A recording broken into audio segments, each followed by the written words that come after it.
नमस्कार मंडळी, श्री स्वामी समर्थ. मी संध्या माझ्या चॅनलमध्ये तुम्हा सर्वांचं खूप खूप मनापासून स्वागत करते.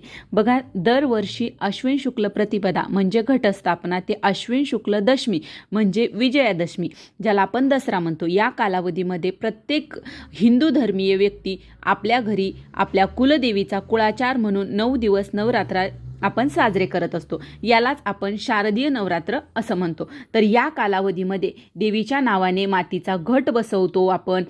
त्याचबरोबर घटाच्या खाली आपण माती टाकून त्यावर आपण धान्यसुद्धा पेरलं जातं. तसेच देवीचा मंगल कलश आपण स्थापन करत असतो. त्याचबरोबर आपण देवीची विधिवत स्थापना करतो आणि देवीच्या समोर आपण अखंड दिवा लावला जातो. तर हा दिवा 9 दिवस आपल्या घरामध्ये आपल्याला तेवत ठेवायचा असतो, म्हणजे तो आपल्याला विझू द्यायचा नसतो. म्हणूनच या घटाला आपण अखंड दिवा असं म्हणतो. बघा, जितकं महत्त्व घटाला दिलं जातं तितकंच महत्त्व या दिव्यालाही दिलेलं आहे. त्यामुळे या नवरात्रामध्ये आपल्याला अखंड दिवा कसा लावावा, त्यासाठी दिवा कुठला असावा, त्यासाठी दिव्यासाठी आपण वात कशाची करायची आहे, ती किती पदरी करायची आहे, दिव्यामध्ये आपण तेल टाकावं का तूप टाकावं, दिव्याची दिशा कोणती असावी, दिवा नक्की किती वाजता आपल्याला प्रज्वलित करायचा आहे, दिव्याची काजळी कशी काढावी, त्याचबरोबर दिवा विझला तर आपण काय करावं, या सर्व गोष्टी आज आपण या व्हिडिओमध्ये पाहणार आहोत. त्यामुळे व्हिडिओ अगदी शेवटपर्यंत पहा. आणि जर तुम्ही आपल्या चॅनलवरती नवीन असाल तर माझ्या चॅनलला सबस्क्राईब करा. रोजच्या देवपूजेतील दिवा असो किंवा नवरात्रातील अखंड दिवा असो, कोणताही दिवा असो, याला आपण डायरेक्ट जमिनीवर आपल्याला कधीही दिवा लावायचा नसतो. आपल्याला त्याच्या खाली आसन द्यायचं असतं. आणि आसन देत असताना ते आपण म्हणजे कुठलं द्यायचं, तर आपण तांदळाचं देऊ शकतो, फुलाचं किंवा छोटा पाट तरी, पण आपल्याला आसन द्यायचं असतं. हा देवपूजेतील एक महत्त्वाचा नियम मानला जातो. म्हणून आपल्याला आसन द्यायचं असतं. आणि कुठलीही पूजा करत असताना अगोदर आपल्याला दीप प्रज्वलित करायचा असतो आणि त्याच्यानंतरच आपल्याला पूजा सुरू करायची. तर बघा, आता या नवरात्रीमध्ये आपल्याला नवरात्रातील अखंड दिवा आपल्याला प्रज्वलित करायचा आहे. तर या अखंड दिव्याखाली जेव्हा आपण नवरात्रीचा दिवा लावतो तर तेव्हा आपल्याला या दिव्याखाली अष्टदल कमलाचे आपल्याला आसन द्यायचे असते. आता यामध्ये आपण धान्याचे म्हणजे तुम्ही तांदळाच्या राशीचे अष्टदल कमल काढू शकता, रांगोळीचे काढू शकता किंवा कुंकवाने तुम्ही अष्टदल कमल काढायचे आहे. आणि याच्यावर आपल्याला अखंड दिवा लावायचा आहे आणि त्याची आपल्याला पूजा करून त्यावरच अखंड दिवा लावायचा आहे.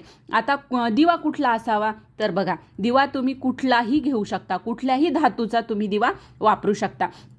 फक्त तो दिवा थोडा मोठा असावा, कारण हा दिवा आपल्याला 9 दिवस आपल्याला अखंड तेवत ठेवायचा आहे, म्हणून मोठा घ्यायचा आहे. आणि बघा, शक्यतो या नवरात्रामध्ये दगडाच्या दिव्याला खूप महत्त्व आहे. जर तुम्हाला मिळालाच तर तुम्ही दगडाचा दिवा तुम्ही इथे वापरू शकता. हे खूप शुभ मानलं जातं. पण बघा, नाही मिळाला तर जो असेल तो तुम्ही घेऊ शकता. आता या दिव्यामध्ये आपण वात कोणती असावी, तर यामध्ये आपल्याला कापसाच्याच वातीचा आपल्याला वापर करायचा आहे. बघा, बरेच जण कलाव्याच्या वापरतात किंवा जे रंगीत दोरा असतो त्याची पण वात केली जाते, पण शक्यतो नवरात्रीमध्ये कापसाच्याच दिव्याची वात वापरली जाते. आता ही वात करत असताना ही वात आपल्याला 1.25 हात घ्यायची आहे. जेव्हा आपण वात करतो तर ती 1.25 हात घ्यायची आहे. आणि ह्याच वातीला तुम्ही डबल करून वापरू शकता किंवा आणखीन एक 1.25 हात वात करून तुम्ही घेऊ शकता. पण एकाच वातीचा आपल्याला दिवा न लावता 2 वाती एकत्र करून आपल्याला दिवा लावायचा आहे. आधी बघा, हा दिवा आपल्याला 9 दिवस आपल्याला तेवत ठेवायचा आहे, म्हणून आपल्याला वात कमी पडू नये म्हणून 1.25 हात वात घेतली जाते. आता यामध्ये आपण तेल टाकावे का तूप, तर या दिव्यामध्ये शक्यतो तेलाचाच वापर केला जातो, पण तुम्ही तुपाचाही करू शकता. पण बघा, एकच गोष्ट आहे, तूप आणि तेल एकत्र करायचे नसते. एक तर तुम्ही तेलाचा लावा किंवा तुपाचा लावू शकता, पण दोन्ही गोष्टी तुम्ही एकत्र करून लावू नका. किंवा त्याचबरोबर एक नियम म्हणजे तेलाच्या दिव्याने तुपाचा दिवा कधीही लावायचा नसतो. हा एक देवपूजेतलाच नियम आहे. त्याचबरोबर बघा, यामध्ये आपल्याला शक्य झाल्यास तिळाच्याच तेलाचा वापर करायचा आहे. ते खूप चांगलं मानलं जातं. त्याचबरोबर बघा, कोणताही दिवा घ्या, पण अगोदर त्यावर आपल्याला सर्व बाजूंनी आपल्याला हळद कुंकवाने अशा रेषा ओढून घ्यायच्या आहेत. म्हणजे हळदीची एक, कुंकवाची एक, अशा अष्ट बाजूंनी आपल्याला रेषा ओढून घ्यायच्या आहेत. आणि त्याच्यानंतरच आपल्याला दिवा प्रज्वलित करायचा आहे। आता दिव्याच्या खाली आपल्याला अष्टदल कमल तर आपण काढलेलंच आहे, पण जर इच्छा असेल तर तुम्ही हे फुलाने सुद्धा तुम्ही सजवू शकता। जितकं आपण सजवू तितकं ते छान वाटतं आणि देवीलाही आणि आपल्यालाही पाहायला ते प्रसन्न वाटतं। जर तुमची इच्छा असेल तर तुम्ही असं सजवू शकता। पण बघा, जरी फुलांनी सजवलं नाही तरी हा नियम लक्षात ठेवायचा आहे, या दिव्याच्या खाली आपल्याला अष्टदल कमल नक्की काढायचा आहे।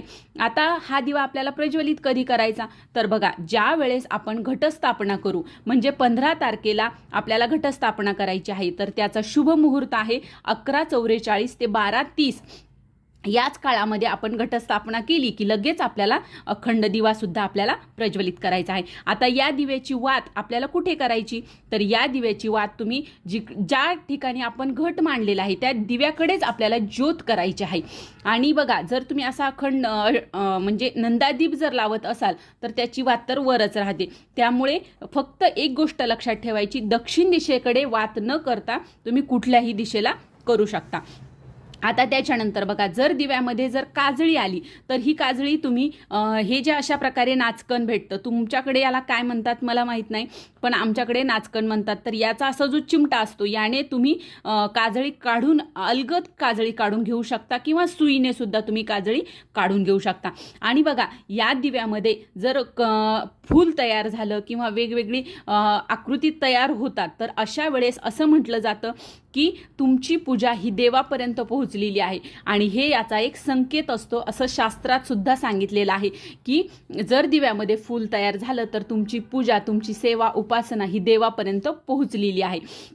अशा वेळेस तुम्ही ते फूल काढून घ्यायचं आहे, असं चिमट्याने काढून घ्यायचं आणि त्याच्यामध्ये थोडंसं हळद कुंकू लावून ते आपल्या कपाळी लावा किंवा तुमच्या घरात जर छोटी मुलं असतील तर त्यांना सुद्धा त्यांच्या कानामागे याचा टिळा देऊ शकता, यामुळे त्यांना दृष्टसुद्धा लागत नाही।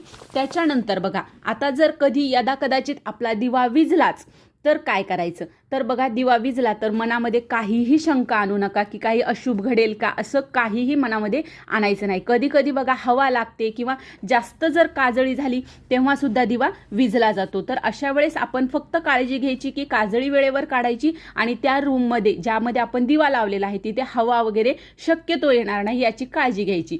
पण यदा कदाचित जर चुकून मुकून जर आपल्याकडून दिवा विझलाच तर अशा वेळेस आपण आपली क्षमा प्रार्थना, देवीला क्षमा प्रार्थना करायची आणि आपण नवार्णव मंत्राचा 108 वेळा मंत्र म्हणायचा किंवा तुम्ही विष्णू सहस्त्रनाम सुद्धा घेऊ शकता, त्यामुळे सुद्धा तुमची क्षमा प्रार्थना आपली होऊन जात असते।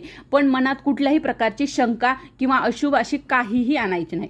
आता बघा, जर अखंड दिव्याची काजळी काढताना ज्या वेळेस आपण काजळी काढतो त्यावेळेस एक काळजी घ्यायची आहे, ज्या वेळेस काजळी काढायची त्यावेळेस एक छोटासा दुसरा दिवा घ्यायचा आणि तो त्या दिव्यानेच तो दिवा आपल्याला प्रज्वलित करून ठेवायचा। पण म्हणजे कसं होतं ना की जर कधी आपल्याकडून दिवा काजळी काढताना विझलाच तर हा जो आपण दिवा लावून ठेवलेला आहे तर या दिव्याने आपण तो दिवा लावू शकतो, म्हणजे आपला अखंड दीप विझणार नाही, विझत नसतो। तर ही गोष्ट लक्षात ठेवायची, जेव्हा काजळी काढू तेव्हा त्याच दिव्याने दुसरा दिवा लावून ठेवायचा आहे। आणखीन एक महत्त्वाचा नियम म्हणजे जोपर्यंत आपल्या घरामध्ये अखंड दिवा लावलेला आहे तोपर्यंत आपल्या घराला कुलूप लावायचे नसते। पण बघा, आपल्यापैकी बरेच जण जॉब करतात, त्यांना बाहेर जावंच लागतं, पण अशा वेळेस तुम्ही काय करायचं, तुम्ही म्हणजे दिवसभर तुम्ही जरी बाहेर राहिलात तरी संध्याकाळच्या सायंकाळच्या वेळेला आपल्याला आपल्या घरी वापस यायचं आहे। फक्त एक गोष्ट लक्षात ठेवायची की 24 तासाच्या वर 12 तासाच्या वर आपलं घरामध्ये कुलूप लावलेलं आपल्या घराला नकोय। आपल्या घरामध्ये नेहमी कुणी ना कुणीतरी असायला हवं। जरी तुम्ही संध्याकाळी गेलात, काही कारणास्तव बाहेर गेलात तर थोड्या वेळानं किंवा सायंकाळच्या वेळेला तुम्हाला घरी यायचं आहे आणि आपल्या घरामध्ये जोपर्यंत अखंड दीप लावलेला आहे तोपर्यंत आपण बाहेर गावी जायचं नाही आपल्या घराला कुलूप लावून। बघा, या दिव्या मार्फत आपली सेवा, आपली उपासना ही देवापर्यंत पोहोचत असते, म्हणून हा दिवा विझणार नाही, आपल्याला याची काळजी घ्यायची आहे। तर ही होती अखंड दिव्याविषयी थोडीशी माहिती, काही नियम होते जे मला तुमच्यापर्यंत पोहोचवायचे होते। तर कसा वाटला व्हिडिओ नक्की कमेंट करून सांगा आणि जर तुम्हाला हा व्हिडिओ आवडला असेल तर व्हिडिओला लाईक करा, जास्तीत जास्त लोकांपर्यंत हा व्हिडिओ शेअर करा आणि माझ्या चॅनलला सबस्क्राईब करा। श्री स्वामी समर्थ।